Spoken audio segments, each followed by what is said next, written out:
Hello, hello, hello, everybody. Sorry I look crazy today. I've been running and I made chapstick and all kinds of stuff today. But I'm coming to you today to show y'all how to make my famous potato bacon soup. This is one thing that everybody always asks me for the recipe. So I figured I'm making it tonight. Why not do a video, right? Thing that you are going to need to make my potato bacon soup. I make 3 batches, so you'll just want to do it in thirds. You're going to need potatoes. I have 10 pounds. I use 3 packs of bacon, green onions, mild cheddar. You're going to need an onion, garlic, chicken broth, whipping cream. I have a trash bowl and a potato bowl. You're also going to need flour, and I grate my own cheese, so I use my grater back there. Okay, so you're gonna want to start by peeling your potatoes. I use a peeler. You can use a paring knife, whatever you like to use. Okay, so we're just finishing up peeling the potatoes. I have all my potatoes in a bowl in the sink with cold water so that they don't go brown. Potatoes go brown really quickly, so the water just stops it. Well, doesn't stop it, it just slows down the process. There we go. Guys, if you don't have a vegetable peeler, this is one of the best things for my kitchen. I swear I use it daily. And I always have a garbage bowl, always. Okay, now that we have all of our potatoes peeled, I just get a potato and I just rough chop it. I cut it down the middle. The way they're kind of cubes. Can you see them? And I do this with... this one's kind of little, so I won't cut it in half. They don't have to be perfect. Mine definitely are never perfect. So, and they're gonna get mashed anyway, so it really doesn't make a big difference. And I'm just dropping them in a pan. It's clean, and there's no water in it.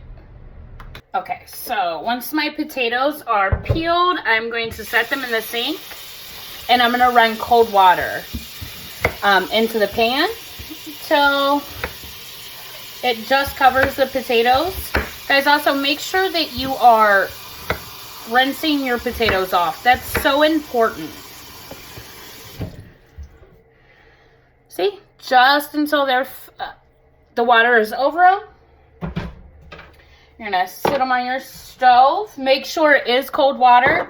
Guys, I always salt my potatoes, noodles, whatever. So I just do about 2 pinches of salt.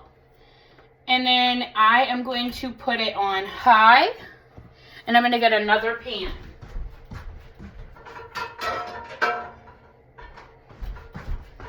Just gonna get a little baby pan because I didn't have enough room. You know what? I think I can maybe make... Okay, so I was going to get another pan, but I think I can... Because I only have a couple of potatoes left. I think I can just add them and it won't be a problem. I guess we'll see in a second, huh? So I'm just finishing up chopping my potatoes. Guys, another quick tip. Put a wooden spoon. Doesn't have to be anything fancy. A wooden spoon just like this. Put it over top of your pot. That way it doesn't boil over. Let me put this pot away. Okay, so I've got my pan on for my bacon. Now you can make your bacon. You can do it in strips if you'd like. Me personally, I'm going to chop it up. It takes a lot less time. And that way I'm not trying to crunch up bacon and I get all greasy. I also washed off my cutting board so that the potato juices aren't getting on the bacon. And then once I'm done with the bacon, I'm going to put this cutting board. See how I'm just super Just chopping it. But once I'm done with this cutting board, I am going to put it in the sink because we don't want the bacon to get on the rest of our veggies. I have my pan on the stove. It's getting hot. Guys, you never want to put anything into a pan that just went onto the stove. It's not going to cook right. You're not going to get a sear on anything. And of course, we want crispy bacon. So, I always put my pan on first, and I put it on so it'll get super hot. You don't want it smoking, of course, but you want it hot enough. You'll be able to tell when it's hot enough, and if you're not, just slide like one little piece of bacon in, or you could slide an onion, a piece of onion, whatever you're making. You could slide it in there and just see if it starts like sizzling. If it starts sizzling, it's hot enough and you are good to go. Okay, so I'm finishing up cutting my bacon up. I did 3 packs. It's up to you how much, because we like putting bacon on the top of ours. And we also like tons of bacon in our soup. So we are bacon fanatics here. Now that it's all ready, we're going to go over here and I'm going to see if our pan is hot enough. So, hear it? So it is hot enough. So now that our pan is hot enough, we're going to start by just adding the bacon in there.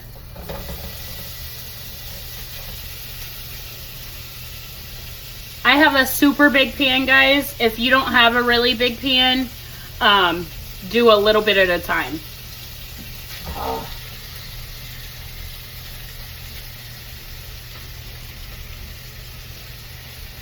And it is all in there, and I recommend using a wooden or a plastic spoon so that you don't scrape up your skillets. Now I'm going to put this in the sink, and we will be ready for the next step. Okay guys, so while our bacon is on, we are going to cut our onion and our garlic. So I just have a regular onion. Get rid of that. Always leave this part on. When you cut this off, it does make you cry more. We're just gonna chop that off. We're gonna split it in half. That's all. Now, this one just has so much of this stuff on it. Okay. So, you just wanna, see how I did that? You just kinda wanna peel that off, and then bam, that's what you're gonna be left with. And we're going to do the same thing to the other. I always keep a paper towel close to, guys, so that if I have all this stuff, like, see how I got all this grit on my cutting board? I am going to just take and wipe it off. Just like that. Alright. Now, and remember to wash your knives off, guys, or you can use a totally different knife for your bacon that you use for your bacon. I just cut it almost to the root. I'm going to do this one the same way. Ooh, this onion is strong, guys. And then I just slice it almost to that root. Almost. I sliced it, now I'm just gonna, bam, just like that. Small, little, sometimes you have to get around it a little bit. Do the same thing with this one.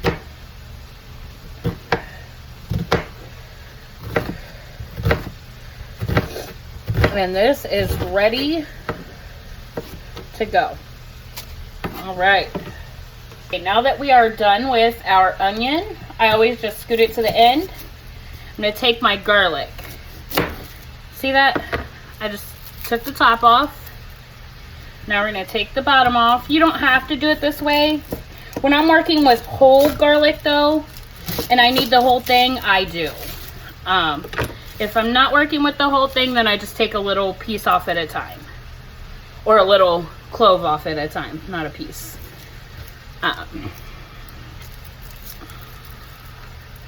Garlic is very strong, guys, but I use it in everything. It's so worth it. If you use just garlic powder, that's fine. You can use that too. But if you've never used fresh garlic, I really stress that you try it out at least one time. Okay, so now that I got all the coating off of it, I'm going to take my knife. I'm going to take one of the cloves. I'm going to take my knife and just smash. Take, smash. Oh, this was more than one, so we're going to smash that. Get this other one. Smash that little baby. And you're just going to smash all of them. Okay, now that all the garlic's smashed, and also, guys, make sure that you're still checking on your bacon, because you don't want it to burn. You're just going to peel the coating off. See that? You just peel it off. It usually comes right off. Sometimes you got to play with it. Like this one. Looks like I'm going to have to play with it a little bit. There we go.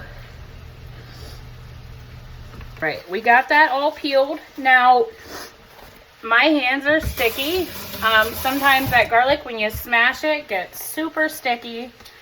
Just wash my hands real quick. Now that we have all the garlic, it's about, I don't know, maybe 10 cloves total. We're going to do what's called mincing garlic, because you don't want chopped garlic in this. Because I do use a lot of garlic. I love garlic. It just gives off such a great aroma and flavor. And also, guys, make sure that you are still checking on your bacon, because you do not want it to burn. Mine is still fine. Okay, so you're just going to bunch your garlic up, and you're just going to go through, and you're going to just kind of hold it together a little bit. You don't have to. You can just cut. But just kind of see how it's like a rough chop, really. And then we're going to go clean off our knives. And then you'll just do it the other way. If you got bigger pieces, it's okay. Just continue to chop. No biggie. See how I'm just like running my knife through it now? I always keep these 3 fingers at the top and this hand just like this. For one, so I don't cut myself. Because been there, done that a lot of times. And I just kind of keep running my knife through it. This also guides your knife to do what you need it to do. Now, every now and then, you're going to want to run it. You don't have to do it that way. I do it. If you're not as experienced with garlic or using a knife, I would suggest that you kind of don't take it off your finger with a knife. Just kind of use your other finger and take it down. It's just easier for me that way. See how I'm just running my knife through? You just kind of scooch it together and just continue. And then you'll just kind of start going a little faster. And that's going to get it. And then we're going to just scoop it up again. And we're going to go this way. Just clean this off again. All right. And then what you can do, if it's not mincing like you would, you could just run your knife like this. And that'll just mash it up a little bit more. And then you just run your knife again through it again until it comes to where there's not big clumps, but it's very, very tiny. And you got stuck.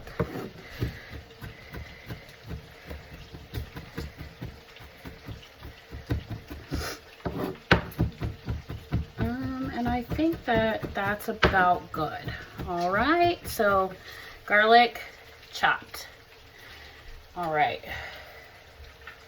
Now we're just going to scoop this over.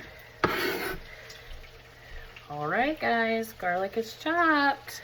Okay, guys, now we're gonna go to our green onions. I'm gonna take the tops off. And I'm also going to take roughly about that of the green off. You don't have to take that much of the green off. I do. And I'm gonna wash it right now while the little sticker is on there, because it makes it so much easier to chop. So now I'm just going to thinly chop. Now we're going to remove this sticker, and sometimes there's a rubber band, and just continue to chop. Now this is for garnish. I got 3. This really makes the soup pop. And my family loves the green onions. So I'm gonna finish chopping these other bundles. As you can see, I left more of the green on here because these green looked way better than the last one. So I'm just chopping. Let's remove this sticker again. The little rubber band. Continue to chop.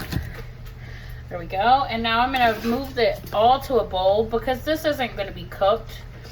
So you really don't want to keep it on your cutting board, because with them being little like cylinder shape, they can roll away and it can make a very big mess. We're done with that step. Okay, now we're gonna start. I shred my cheese, guys. You can buy this already shredded. This is my grandma's gadget, but I use it a lot. And she hasn't asked for it back. So, but I'm just going to shred the cheese. And I'm struggling. But I'm gonna get this cheese shredded and we'll go to the next step. Okay guys, now that my bacon is done, I'm gonna use the same pan that my bacon was in. If there's too much grease, you can remove it. But I put my onions right down in my bacon grease so that I have more of a bacon flavor. All right. Now I'm gonna let this saute just for a few. You want it about on medium heat. And I would continue to stir it just a little bit. You want maybe 2 to 3 tablespoons of grease in there. If you don't want to use grease, you can use butter, or you can use extra virgin olive oil. You can use whatever you want, basically. We'll just let that set there. Okay, now that your onions are translucent, you're going to grab your garlic. Since it's the last thing in my cutting board, I'm just going to grab it. And I'm going to slide that garlic in there. Now with garlic, you want it to be super, super quick. Super, super quick, because you can burn it so quickly. 30 seconds, maybe. Okay, once you start smelling garlic a little bit, you're gonna add your flour in. Let the flour cook. I'm gonna let it cook for about 5 minutes. Yeah, about 5. Maybe a little less, maybe a little more.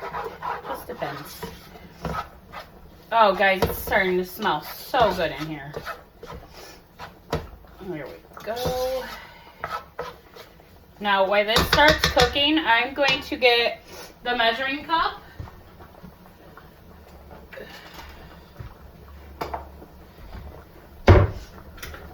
for our chicken broth. I have these. These are the liquid measuring cups. I personally really like them. They look like a little beaker, super cute. I got them from Wayfair, and I love them. So, oh yeah. All right, I'm gonna lift you guys up a little bit so you can see this. Just starting to get brown. That is when, once it's starting to get brown, that is when you, like, it's not going to be super brown, guys. The flour is just going to be cooked out. And this is when we are going to add our chicken stock. I'm going to add 1 cup at a time. At first. And I'm just going to add it in. And I'm going to stir it up. Just like this. Get all that liquid in with that flour. It's going to be a super thick roux.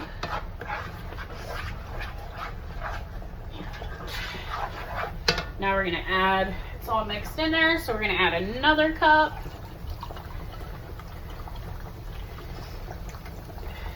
Because it's not, okay, here we go.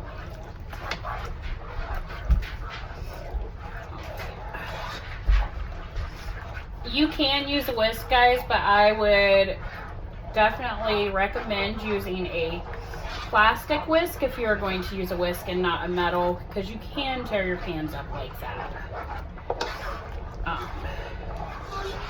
So I'm just using a spoon, so I'm going to get it all stirred in 1 second, and I'll show you what this looks like, guys. Okay. See how it's still kind of thick? Can you guys see that? So we are going to, there we go. Hold on, let me fix that. There we go. So we are going to start adding a little bit at a time now. We don't want it too thin, but we also don't want it too thick. And it can be a little bit thin. That's what our potatoes are going to thicken it up some more. And then we're going to use heavy whipping cream. And that really helps. Okay. All that in there. Okay. Let's continue to stir. Okay, guys. So once your roux mixture with the chicken stock comes to a simmer, you're going to want to add your cheese. Guys, I add a lot of cheese, but that's my prerogative. So, I'm going to add this cheese, and you're just going to stir it around until it all melts. Once it melts, you are going to be fine, and you're going to start to see this soup really come together. Okay, guys, while your cheese is starting to boil, you're just going to want to take these potatoes and mash them. I'm using a pastry tool right now because I don't have a pastry match, but you're just going to want to mash part of them. I just mashed the top half. You can mash them all, or you can blend them. Totally up to you, depending on what kind of soup you like. We like kind of chunky soup, and plus, when they're like this, it's really going to help the soup to become thick. Okay, guys, so once your cheese mixture, cheese and stock mixture is done, you're going to add your potatoes. And then you're just going to kind of mash a little bit still. You're just going to stir it up. And then we got two more steps, and we'll be able to make us a whole bowl of this deliciousness. All right. Okay, so we're gonna add in 1.5 cups of cream, heavy cream. We're gonna stir it in.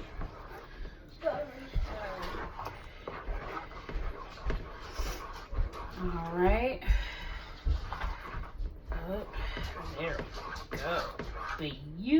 Beautiful. Finish stirring this in. You really want it to be stirred well. Make sure everything is together. And then we're going to add our salt and pepper. Salt and pepper is to your taste. I can't tell you. I use lots of salt and pepper. Some people don't. So that's all on your preference. Now that our salt and pepper is in there, we're gonna get that stirred well, and then we are going to add our bacon, and then we are going to pour us up a bowl. There we go. And this is the finished product. I hope y'all enjoyed this episode. I hope to see y'all soon. Bye.